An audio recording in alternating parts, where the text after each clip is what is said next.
बहुत बहुत धन्यवाद।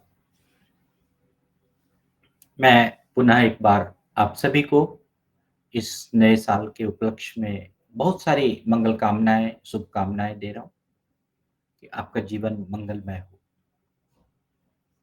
हम लोग चर्चा कर रहे थे कि हनुमान जी जो है वो एक उपमान अलंकार है, क्योंकि आज के युग में वह अप्रत्यक्ष है, लेकिन वह प्रसिद्ध बिंदु या प्राणी, पर्वत, समुद्र आदि सभी मौजूद है, जिसके साथ उपमेय के रूप में हनुमान जी की तुलना किया गया है।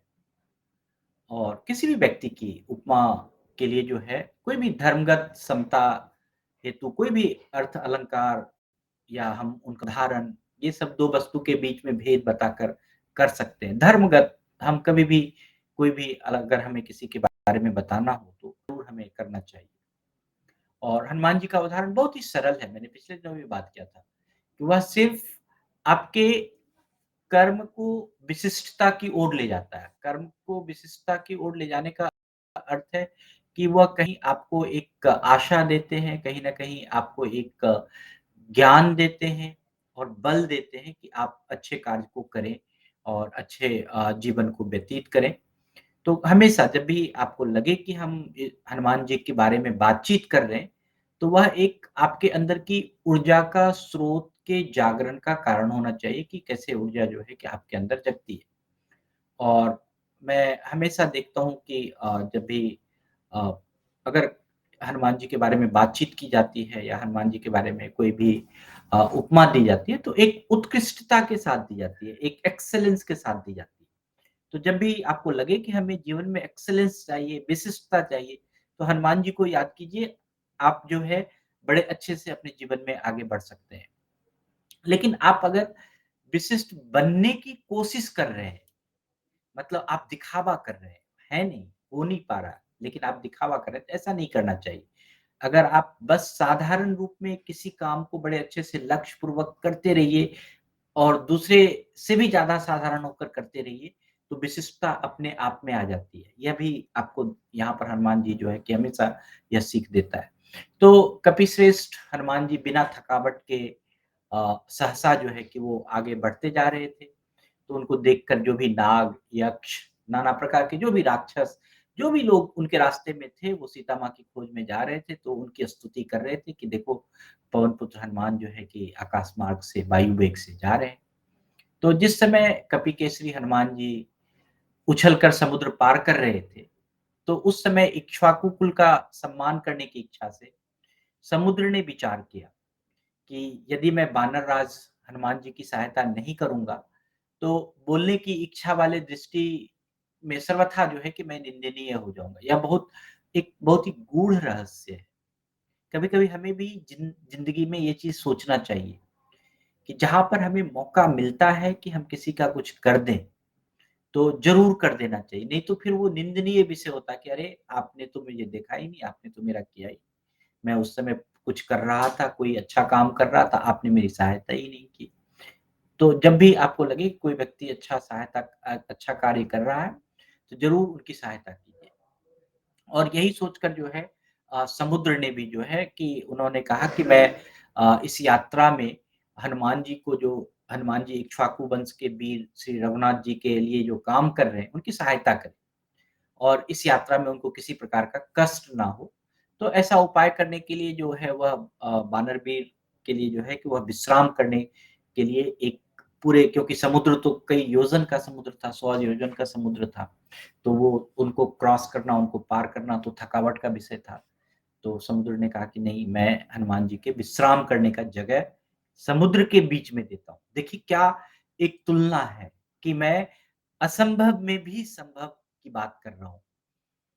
तो उन्होंने समुद्र ने जो है ये शुभ विचार को सोचते हुए तो जल में छिपे हुए नाग से कहा। मैनाक जो है कि शैल प्रवर एक बहुत बड़ा विशाल पर्वत है, जिसको कि महामना देवराज इंद्र ने वो पातालवासी को जो जिस रास्ते से निकलते थे, उस रास्ते को रोकने के लिए होता है ना किसी रास्ते पे पत्थर लगाना, तो वो जहाँ पाताल का रास्ता था, उस पाताल के रास्तों को रोकने के लिए एक मैनाक पत्थर जो है समुद्र में मैनाक पर्वत जो है वो समुद्र में इंद्र ने स्थापित किया था।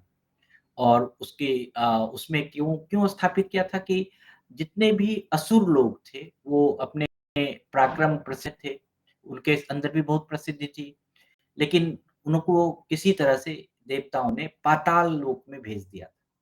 तो पाताल लोक में भेज देने के बाद क्या किया कि उनके जो पाताल लोक का जो मुँह था, उस पर मैनाक पर्वत लगा दिया था। तो रोकने के लिए, ये पाताल प्रमेय का द्वार जो है बंद करने के लिए मैनाक पर्वत समुद्र के अंदर था। तो समुद्र ने आग्रह किया उस मैनाक पर्वत से कि सैल आप ऊपर और आप वो जो पर्वत था वो ऊपर हो सकता था, नीचे हो सकता था, अगल-बगल बढ़ने की सभी शक्ति थी। तो पर समुद्र ने भी कहा कि आपके अंदर तो हर प्रकार की शक्ति है, तो आप गिरि में श्रेष्ठ हैं, इसलिए मैं तुमको आज्ञा देता हूँ। समुद्र के अंदर वो समुद्र के अस्तित्व में था ना वो पर्वत, तो उसको समुद्र ने आज्ञा दिया कि आप ऊपर की ओर उठिए और देखो कि ये पराक्रमी कपीकेसरी जो हनुमान जी तुम्हारे होकर जा रहे हैं और ये बड़ा भयंकर कर्म करने वाले हैं, बहुत ही अच्छा कर्म करने वाले हैं। इस समय वो श्री राम के कार्य को सिद्ध करने के लिए उन्होंने आकाश में छलांग मारी है, तुम्हें आपको देखना चाहिए। मैं हमेशा अगर आप किसी को भी दिल से और सेवक बन के, दिल से भी कर रहा हूँ और सेवक कोई भी कर्म को कर रहे हैं, तो एक सेवा की भावना से और एक अंतरात्मा की भावना से अगर करेंगे, तो सारी प्रकृति जो है उस काम को आगे बढ़ाने में भी लग जाती है। तो वही था हनुमान जी भी क्या कर रहे थे, अपने मन से अपने स्वामी की के कार्य को करने के लिए निकले हुए थे। तो आप देखिए प्रकृति जो भी पेड़, पर्वत, समूह सब उनके प्रति आकर्षित हो रहा था और अब जो है समुद्र ने मैनाक पर्वत को आग्रह किया कि आप ऊपर आओ और इनको विश्राम करने का जगह दो। आप देखिए कि हर चीज़ आपके पीछे लग जाता है कि आपके उस काम को अच्छा करें, लेकिन काम का जो नियत है वो संगत होना चाहिए, अच्छा होना चाहिए। तो समुद्र ने कहा कि ये इक्ष्वाकु वंश राम के सेवक, अतः तुम इसकी सहायता करना चाहिए। इक्ष्वाकु वंश के लोग जो है, समुद्र ने कहा कि वो मेरे लिए भी पूजनीय है और तुम्हारे लिए भी वो परम पूजनीय है, क्योंकि इसीलिए तुम इसकी सहायता करो। जिसके कर्तव्य से क्या होता है कि जो भी कर्तव्य कर्म का जो बात है कि अगर हनुमान जी सत्कार रूपी काम कर रहे थे, एक बहुत अच्छा काम कर रहे थे, तो उन्होंने कहा कि इस कर्तव्य का अवसर ना बीत जाए, कि मतलब ऐसा भी होता है कि आप रिग्रेट करेंगे। मैंने एक जो अभी बात कही कि जहाँ पर आपको मौका मिलता है, पर ज़रूर किसी की सेवा करनी चाहिए, ज़रूर उसके लिए कुछ करना चाहिए। लेकिन जब वो अवसर बीत जाए तो फिर रिग्रेट हो जाएगा कि काश मैं गया होता, काश मैं मिला होता। तो ऐसा भी नहीं होना चाहिए। तो यदि कर्तव्य का पालन नहीं किया जाए, तो वह सत्पुरुष के क्रोध को जगा देता है। ऐसा भी है कि अगर आप मान लीजिए कि किसी की सहायता नहीं किए समय पर, तो वो तो उसके मन में तो हो ही गया, भ्रम तो पैदा हो ही जाता है। फिर वो भ्रम से जो है कि आगे बहुत सारा चीज़ उत्पन्न हो सकता है। तो इसीलिए समुद्र ने मैनाक पर्वत को कहा कि तुम पानी से ऊपर उठो। ये सभी छलांग मारने वाले जो श्रेष्ठ कपिवर हैं, तुम्हारे ऊपर से अ, कुछ काल के लिए जो है वह रुक कर ठहरें, तुम विश्राम करें और वो हमारे पूजनीय अतिथि हैं। तो देवताओं और गंधर्वों द्वारा सेवित सुवर्णमय बड़ी विशाल वो मैनाक पर्वत जो था कि वह जो है कि वो बात को सुना और वो मैनाक पर्वत को जैसे ही समुद्र ने कहा कि तुम्हारे ऊपर विश्राम करने के पश्चात जो है हनुमान जी का जो शेष मार्ग है, जो आधा मार्ग बचा हुआ है, वो सुखपूर्वक वो तय कर लेंगे। और श्री रामचंद्र जी की दयालुता और मिथिलेश कुमारी जो सीता है, वो प्रदेश में रहने के कारण विवश है सभी। तो इसमें क्या होगा कि आप इस वानर राज जो परिश्रम कर रहे हैं, इसको देखकर जो है कि हम सभी को जो है इस विवशता में, इस संघर्ष की घड़ी में हम सभी को थोड़ा-थोड़ा योगदान देना चाहिए। कभी भी कोई बीमार पड़ जाए, कभी भी कोई आपके जीवन में कुछ ऐसा हो, तो ज़रूर हमें कोई न कोई ऐसा चीज़ करना चाहिए। कभी भी मन में भ्रम रखने की बात कभी भी नहीं करनी चाहिए। कभी भी कोई अगर आपको लगे कि जहाँ हमें सेवा करने का मौका है, तो वहाँ पर करना चाहिए। तो यह सुनकर जितने भी बड़े-बड़े लता, वृक्ष, जितने भी सुवर्ण जो मैनाक पर्वत थे, तुरंत ही वो क्षीर समुद्र से ऊपर उठ गए और उसमें क्या हुआ कि उस पर्वत पर बहुत ही उद्दीप्त किरणें थी। सूर्य जो था कि वो कई आवरण को अ, से जो है कि उसको सुसज्जित कर रहा था और धीरे-धीरे जैसे वो जल का भेदन करके वो पर्वत ऊपर उठा, समुद्र की आज्ञा पाकर छिपे रहने वाला वो विशालकाय पर्वत ने 2 ही घड़ी में तुरंत ही हनुमान जी को अपने शिखर का दर्शन कराया। और एक समय ऐसा आ गया कि हमें स वो हनुमान जी ने देखा कि वह पर्वत तो बहुत ही सुंदर है और वह पर्वत 2 घड़ी का विश्राम करने का वो इच्छा उनको मिला।